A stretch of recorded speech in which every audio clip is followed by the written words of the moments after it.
Hello, I'm Sarah Hewins, and this is the Community Steps Up.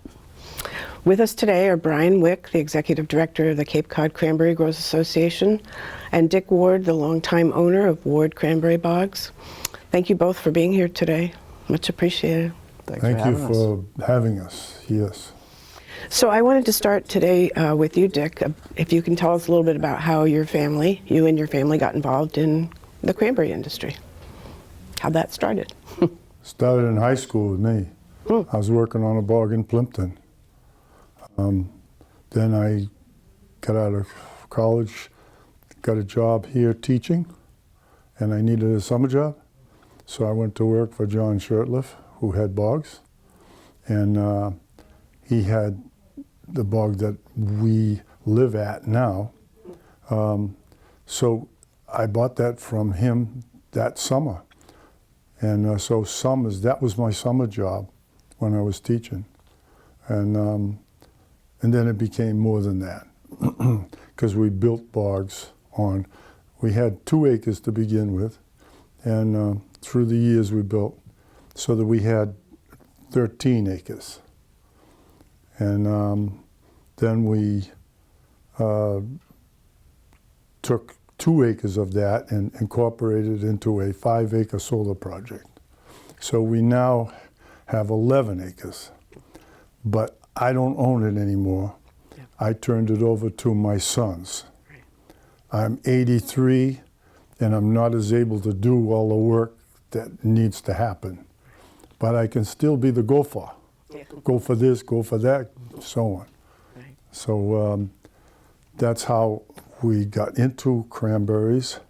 When we came to Carver in 1964, 60 years ago, there were 1,900 people in town. Now there's 13,000 plus? 11,000 plus. 11,000 plus, okay. And there were cranberries. There were actually probably as much cranberries as there is now. Some cranberry bogs that have been, the older varieties has been abandoned a little bit, small, and some bogs with new technology, the new vines, have been built. But I don't think we have many more cranberry bogs than we did in '64. Do you know any more than that? I don't know the history of what was here in the 60s. Anyway. But it would make sense. Yeah. So, so cranberries were around us in Carver all during that time, for the past 60 years. Right. And it's been part of what my kids and family grew up in our community, Carver. And it was one of the things that we loved about it. And I actually think a lot of people feel like I do. I mean, one of my sons was a nature lover, and he hunted, and he fished, and there was a lot of area available for that, and there still is, because of the cranberry industry. Right. Because like in our case, we have 11 acres of cranberry bog, 50 acres of land, right. Roughly 5 or 6 acres of wetlands, and then there's my neighbor is adjacent. So the reservoir to our bogs is about 15 acres of water. Not deep water, but wetlands and water that we use for all the things we need water for. Speaking of water, sort of a leading question for you, but I'm wondering, how is clean water important to the cranberry industry? And if so, how important is it? I talk to kids about our water, because clean water is very important, because we pick our crop in clean water. And Ocean Spray and the different handlers test the water. Now, the kids that I've had come visit, they will look at the water and it looks kind of like algae and things in it. That is clean water because it's organic things that live in it and are in it, and it's not something which is contaminated with chemicals or minerals or things that are going to be water contaminants. Right. So we need clean water for irrigation, for everything that we do, and flooding, and we do some flooding for some insect control, and a little bit for weed control at times. And you need your berries to be clean. Yes, Because people eat it's them. food. It's food. Right. Absolutely. And we can't use any of the materials that we use to control insects and fungi. We can't use them basically in any growing season much past August 1st. And we don't harvest until October. Right. So we feel we're really comfortable with the quality of our water. Right. And a lot of that discoloration is just things like iron and Things that are natural in our soil. tannins. Yeah, it's a very iron, which is part why cranberries do well here, because they do like that iron-rich source of water. Right. So it's exactly the way it should be. Right. I got to remember that when I talk to the kids. Yeah. I mean, that's what's in our wells as well. Yeah, I mean, as homeowners, we don't love the iron, No, but the but- cranberries do. Yeah, cranberries do. It's a good thing. And sand. What do growers use sand for? And why? We've heard from some other growers on this program that you guys use a lot of sand. So what do you use it for, and why so much? I can testify to what I use it for, but everybody's got to remember that originally, don't forget, cranberries had a pretty extensive agricultural operation in our town back in the 1800s. And their only fertilizer was sand. And sand promotes growth in the cranberries. If you put sand on a runner that's on the ground, it will stimulate upright growth quickly in the spring, and then that's where the blossoms show up, the buds, the blossoms, and then the berries.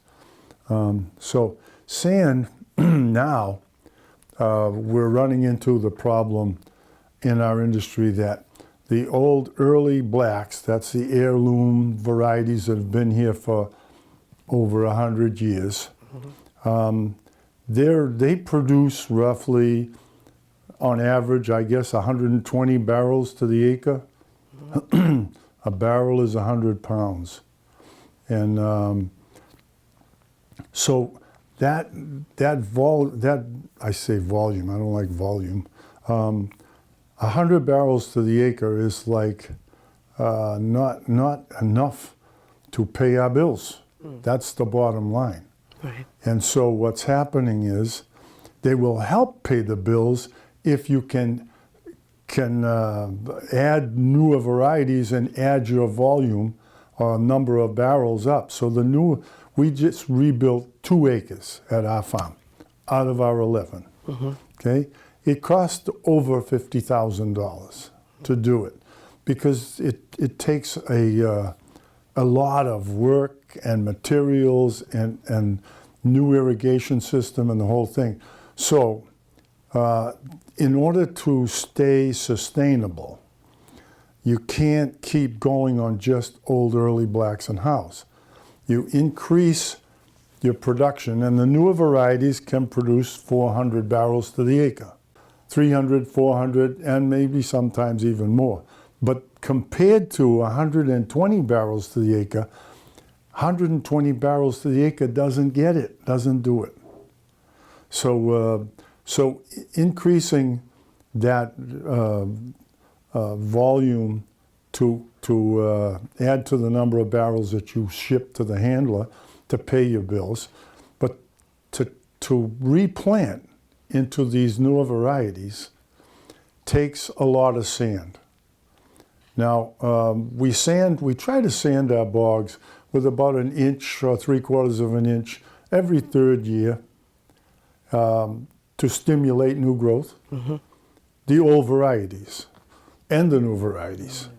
But to replant, you have to dig all the old varieties completely out, roots and all, because the roots will propagate new vines, and then you'll be back into the older production vines, and that's not what you're going to be doing.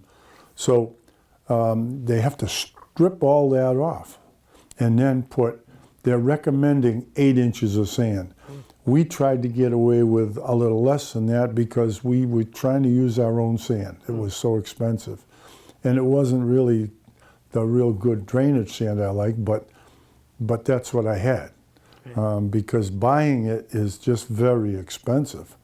It's like $15 dollars a yard. Close to 20, I think. 20, It's okay. a lot. It's a lot. Almost $500 for a trailer load. And how many trailer loads would you need? Okay, well, if you do 8 inches, now when we do 1 inch, that's 100 yards for an acre.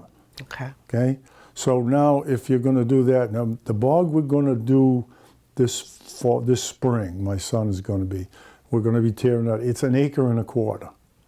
So I'm looking at it and I'm saying, all right, and an acre takes 8 inches of sand. So that would be 800 yards of sand on that acre. At 25 yards per trailer load, 4 times 8, that's 32 trailer loads on that acre. That's a huge amount of sand. Yeah. And we're going to have to buy it somewhere.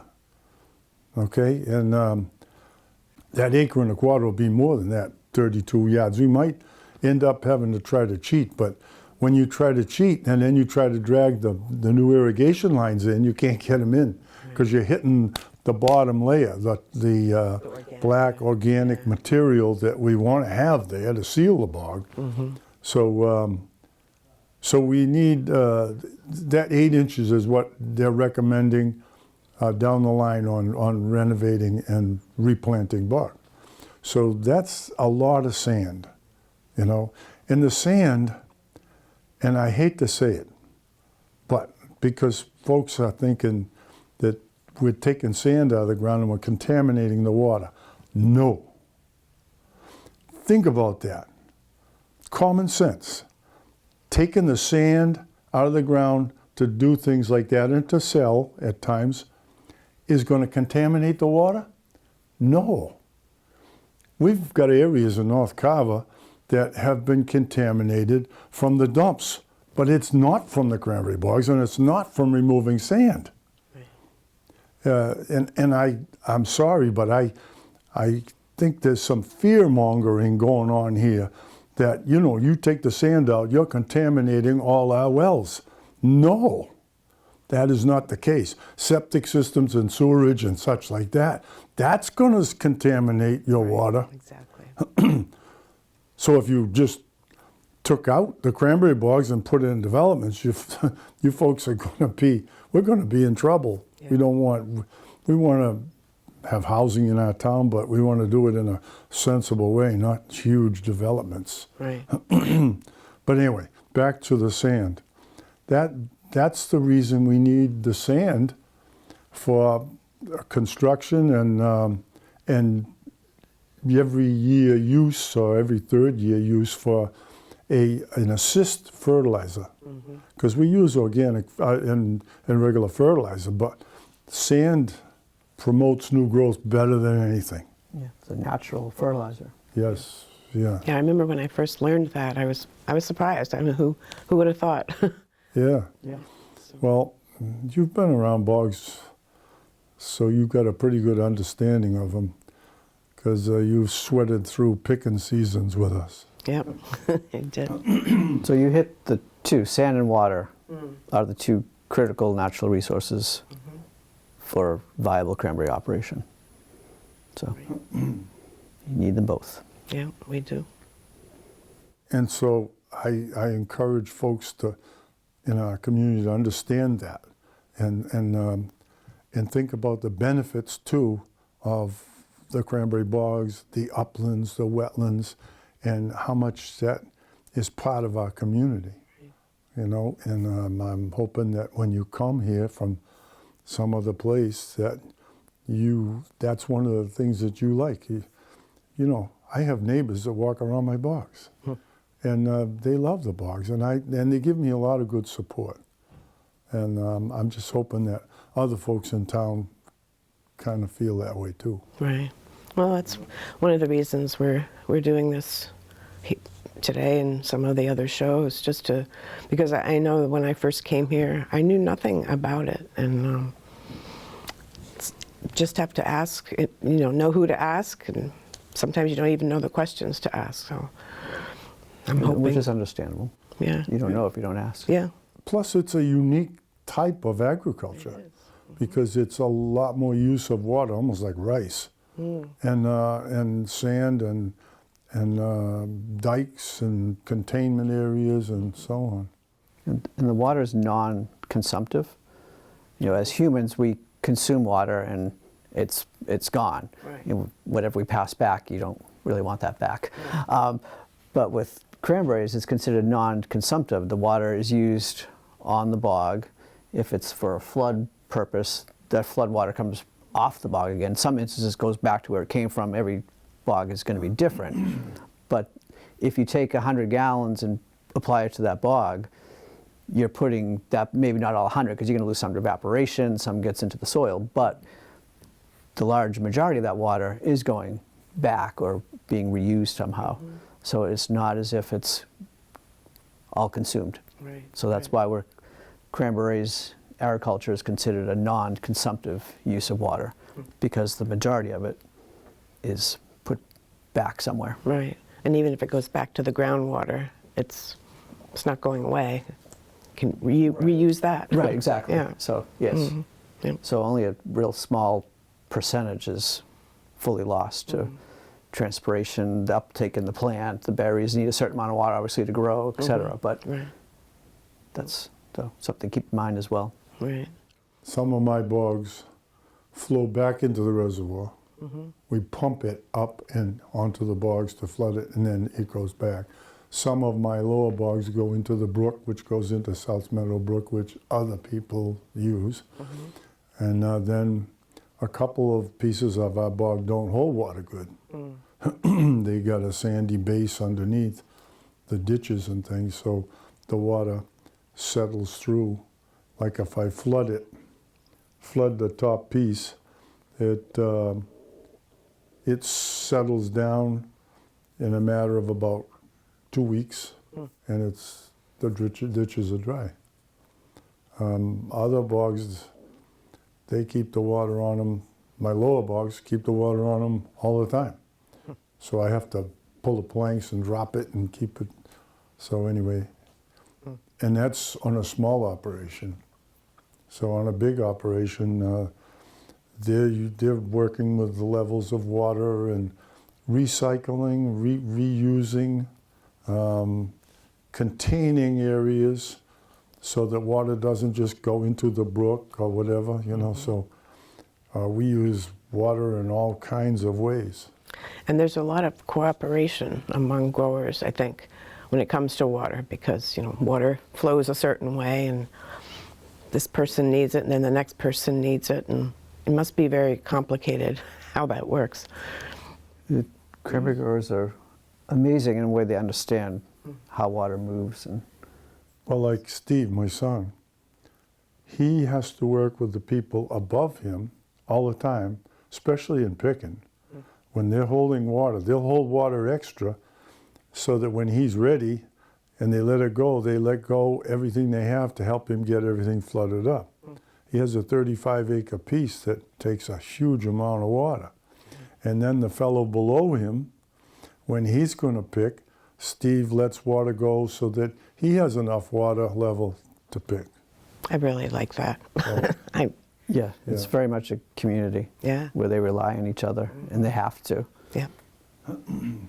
Yeah, so it's, water movement is critically important. Upstream, downstream, storms that are coming, making sure that they lower their reservoirs or their water holding prior to a storm coming, so that the new rain that's going to come has some place to go.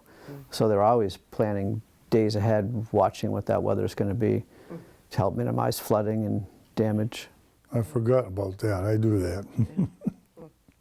Because I don't want the water at some point to overflow my dike either. Right. If I have planks in the flume, which is the control structure, and then the reservoir, because there's a brook that comes into my reservoir, if that comes in too fast and goes over the dike, it'll wash the dike out. So I have to drop a couple of planks previous to a big storm, like the other night, because they were saying 3 inches possibly of rain, and I had to drop it. I didn't want to take a chance. So it was that's a couple of days ahead of time. Right. You got to do that. So that's part of the communication as well. If a grower is needs to release water downstream, and there's another grower down there, they'll need to communicate with him, hey, or him or her, gotta let some water go. Yeah.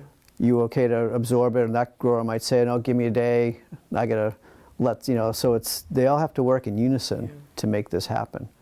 So it's things that we as citizens don't really see, have no idea of what's going out there. But in Carver or any Cranberry community, there's a bunch of water managers moving water around and making sure that we are, as a community, are not getting flooded out. And it's just because of the vast land holdings that they have and their knowledge and experience in how water moves, what a 1-inch rainstorm means to their particular area versus a 4-inch storm. I mean, they know it, they understand it. They can, they have their challenges. But most of the large ponds or whatever, any ponds in town, are controlled by the cranberry growers and their water control structures, like Sampson's Pond.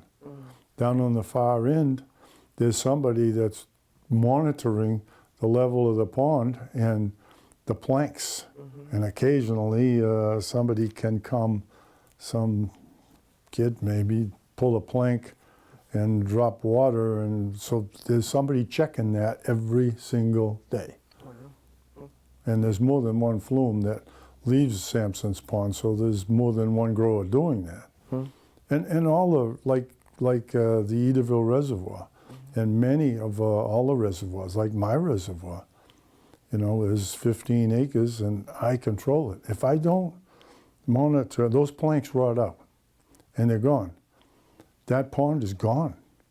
There was a little brook that went into it, and that keeps it up. In most places, it's like 3 or 4 feet deep. And in some places, it's a little deeper, where there's a kind of a canal going through. But if you pull all the planks on the end and let the water go, that's no longer a pond, no longer a wetland. Yeah. That, I'm maintaining. Right. So it's Yeah. we have a big effect on our environment in our town. Definitely. And it's year round. I mean, cranberries aren't growing now, they're dormant. But over the course of the winter, the growers still need to manage that water and keep control of it. So even though an operation might look like there's not a whole lot going on, there's still a lot of thought going into keeping it viable. Right. So the cranberry bogs are functionally wetland, and like any other wetland, they help control flood. Right. And essentially clean the water too.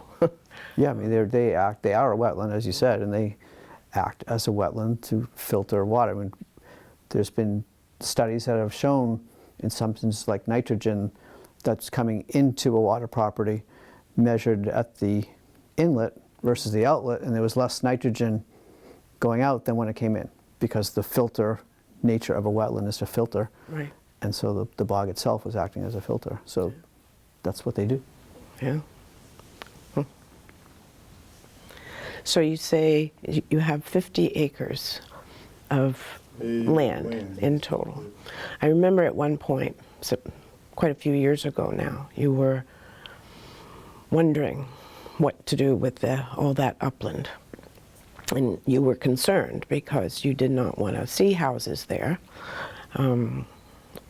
You're in favor of everyone having a home, but you just wanted to keep that open space on your land. And so tell us a little bit about that process and what eventually happened. One thing I want folks to remember is that I've served on a whole bunch of committees for the town.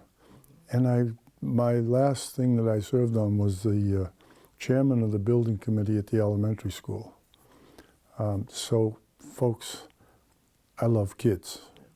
And I want places for younger families like my grandkids to have affordable housing. The only thing is, I worry, like if we build a lot of houses fast, that school that we just built cost $52 million, and it's pretty full. And I'm thinking, if we go fast with somebody selling their property, now what happened with us was, we had all the older varieties, House and Blacks. We used to do a lot of fresh fruit, but the prices had dropped. We went to the level of cranberries, supply of cranberries was a surplus, and at one point we were getting 10 cents a pound for a 1 pound strawberry box full of cranberries. We were getting a dime for that, and it wasn't paying the bills.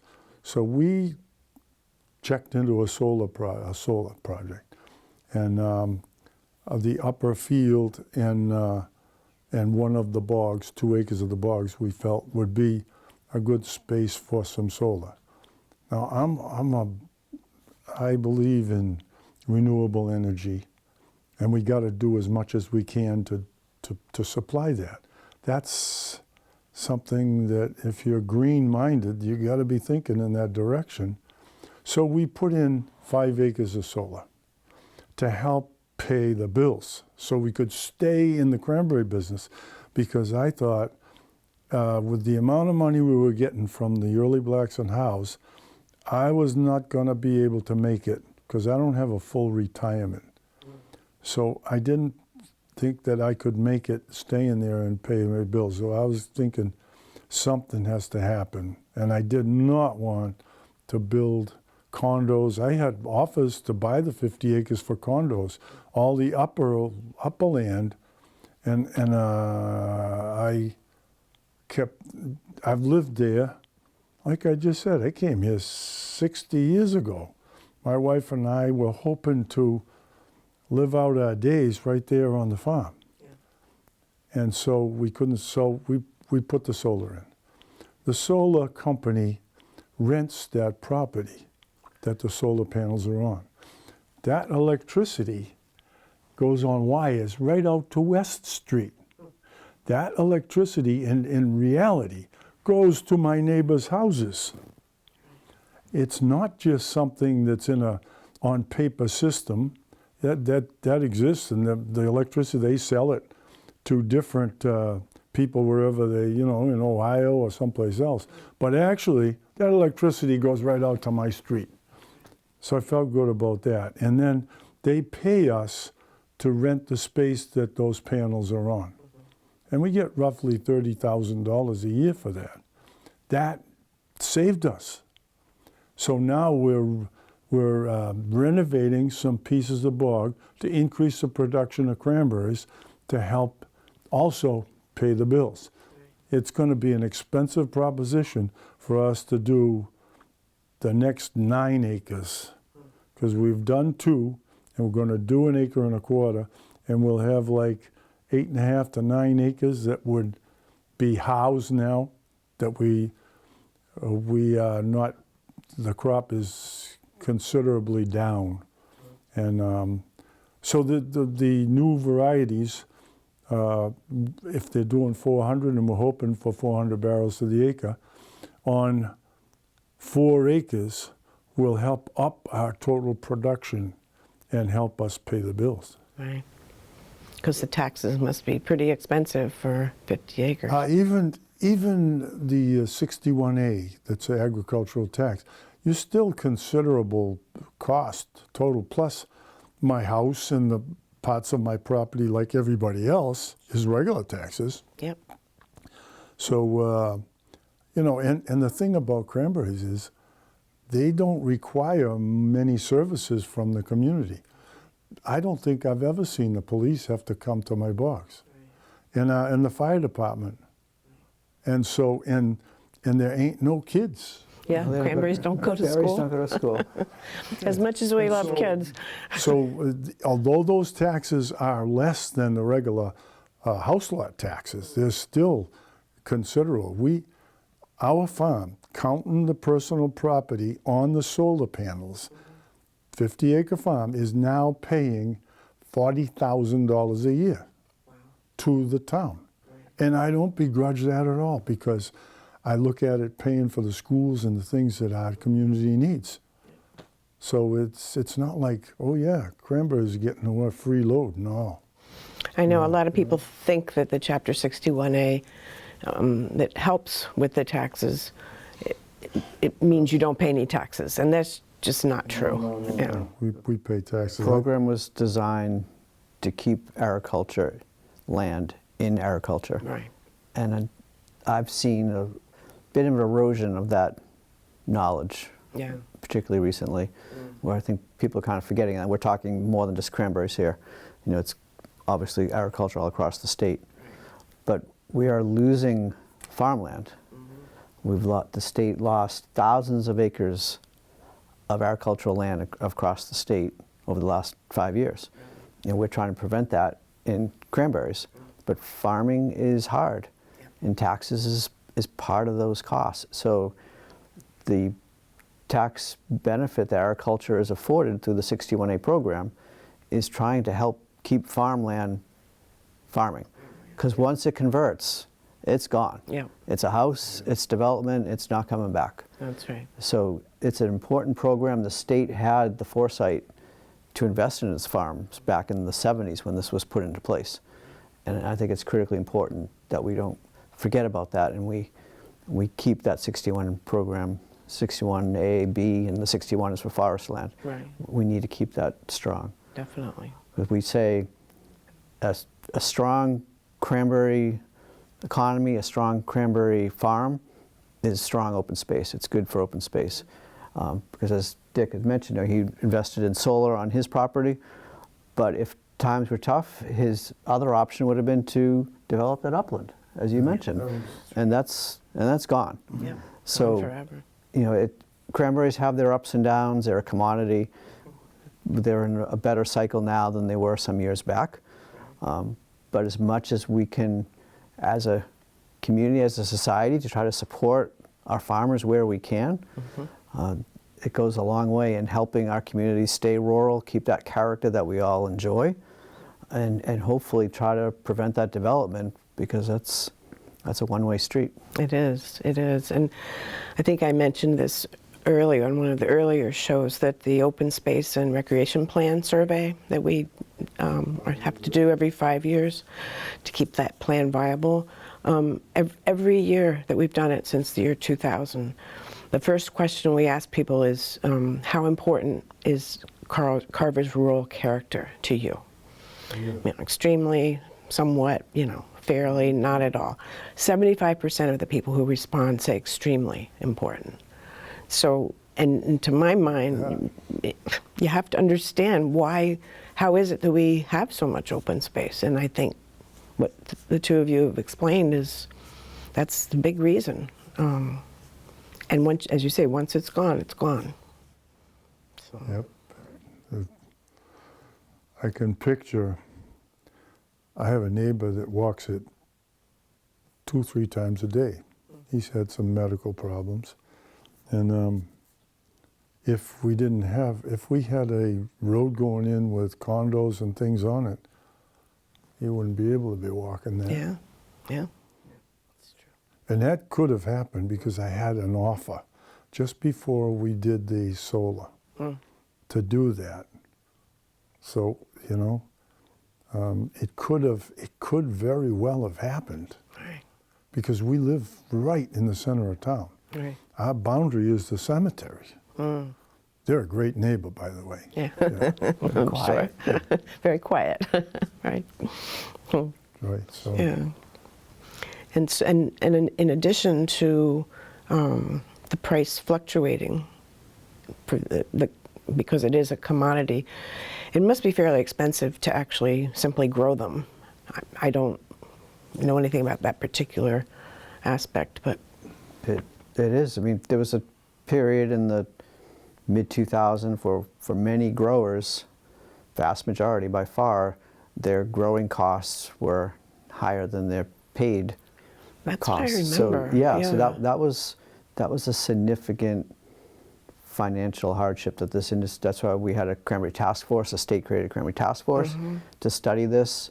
That's why we're seeing the bog renovation that we're seeing now. That was the #1 outtake recommendation from that state-run task force, was that growers need to renovate, retool their cranberry bogs in order to compete long-term. And as Dick was saying, the heritage, the heirloom varieties of cranberries just don't produce as much fruit. Right. So if you're not growing fresh fruit, you don't have that niche market, which most growers are not, you need a higher volume of fruit in order to pay the bills, because the costs continue to go up. The prices that cranberry growers are getting for their fruit are really not that much different than they were decades ago. Actually less. Yeah, right. Yeah. So the costs have continued to rise, and it's simple economics there. So the growers need to find ways to lower their cost, drive that down as much as they can, and there's a limit how low you can go and still grow a decent crop, a quality crop. Invest in technology to help offset some of those challenges so that you can make your farm more efficient through advancements with technology, irrigation, pumps, etc., which also have a benefit to the environment. Lower, higher efficiency pumps lower your atmospheric concerns, etc. So you do all those things to try to help on the cost end of the equation. But there's only so much you can do with all that, and those investments in the technology, in renovating a cranberry bog, putting in a higher yielding variety, all that takes capital. Yeah. It's cash, it's expensive, and for some of our growers, they don't have that, particularly some of the smaller ones, which is why there's some state programs can help with that and incentivize it, low interest loans, things like that. So the growers have to be innovative to do these things, and they have to be innovative on the economic side of the ledger too, to figure out how to pay for these things, because it's a long-term investment. These bogs that Dick is retooling, the return on that investment, I'm sure, is 8-10 years. Actually, I think longer than that. Yeah, it depends on, it could be Because longer. don't forget, you take a bog, an acre of bog, out of production, you're not getting any berries from that were part of your crop. So you took that out. And you've done that for 2 years, and then the third year it comes into production with the new vines, but it doesn't come into full production the third year. Yeah. So you're, by renovating, the one thing I tell people when I have someone come visit is that with the technology, we bought a computer that works with our pump. That computer costs $10,000, okay? But what it does is, in the old days on a frost night, it hit 32 degrees, I would turn the pump on and it would stay on all night long, 8 hours, okay? And so now the computer has a sensor on the bog, and when the bog hits 32, it turns the pump on, and that warmer water from the reservoir warms the vines up, and in like 15 or 20 minutes, it shuts it off. And it may only turn that pump on 2 or 3 times during the night for a total of an hour versus 8 hours. Yeah, so you're saving a lot So there's of a water. big savings in water, and the plants don't do well when you soak them with 8 hours of water. So they do much better with that controlled amount of water going on. So that's an example, but that's an expense that luckily I couldn't afford it at the time. My son bought it. Okay. So he didn't have to be at the bog all the time, all night long. You're up all night in that kind of a It's situation. a labor savings too. Yeah. So And fuel. anyway, the technology is important for us to kind of survive. Yeah. And the sprinkling too, that becomes automatic as well, right? The pop-up sprinklers. Yep, the pop-up sprinklers, the impact heads that go like that, they do well, and so does but the pop-ups go back down in the ground, And then when we don't have anybody stealing sprinklers because they can't find them. Yeah, that used to be a problem. When Really? scrap metal prices go Oh, high, right, okay. sprinkler heads get stolen. Oh, boy. So the pop-ups are more uniform, I think, where there's you set them up so the overlap is just so, and so it's more uniform for putting anything on or for watering. Yeah. The Natural yeah. Resource Conservation Service, part of USDA, has an incentive program for growers to convert to the newer pop-ups. Because of the higher efficiency, they cover the surface area more uniform, and they actually use less water on a per acre basis. So it's another Method, yeah, the advancement. technology again. Yeah. Advancements in harvest equipment, picking equipment. I mean, there's soup to nuts. The growers are always looking to find an advantage when they can. And they have to do it themselves because there's no John Deere cranberry harvester out there where Right. industry is too small for that. Right. So it's all fabricated. A lot of it's fabricated right here in Carver. Yeah, that's right. I remember talking There's about some that. smart codgers in the business, in our cranberry business. And in addition to it benefiting the growers, it always benefits the environment. I mean, that's the thing that I really love about it, this new technology. Yeah. Yeah, they go hand in hand. Yeah. It's this like the GPS systems now. They can put them on the water pickers, and actually pick in the dock. Really? They've done that down in New Jersey. I don't know if anybody in Massachusetts is doing it, but I know they are using the GPS now, but not necessarily to pick in the dock. But it helps to see because the water is dark and gets churned up. So Yeah, even though that's it right. might be light out, it's still hard to see where you're driving. Exactly. So- I remember one year when we were picking Roger Shore's bogs, and it got dark. And all you guys went and got your trucks and turned on your lights Yeah. so that we could pick, so we Yeah. could see, but we were Yeah. dry picking. But we needed to see too.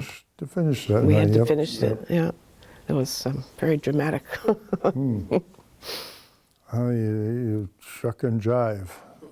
As a farmer, that's what you do. And I don't, I call our bogs a farm. I know I was called out on that they're not. A woman made kind of fun of me at one of our meetings because I called our bog a farm. And I said, it is a farm. It's a cranberry bog, but it's a farm. What else would you call it? Does a farm have to have a pig or a cow or something to be a farm? I mean, you're growing fruit, it's a farm. I've had those, but yeah, I mean, we do everything that all farms do, nitrogen, phosphorus, potash, all the things that we do in farming across the country, we do.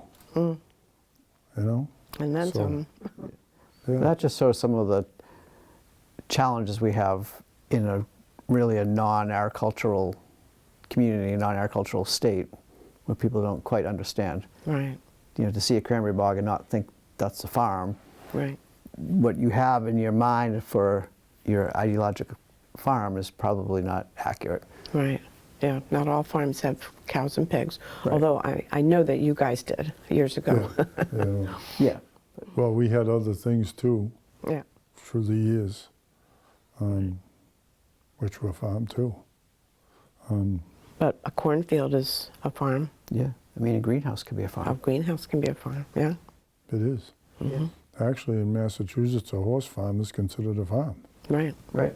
it's true. Yeah. So the state does lay that out pretty clearly what a farm is. So. Yeah. Yeah.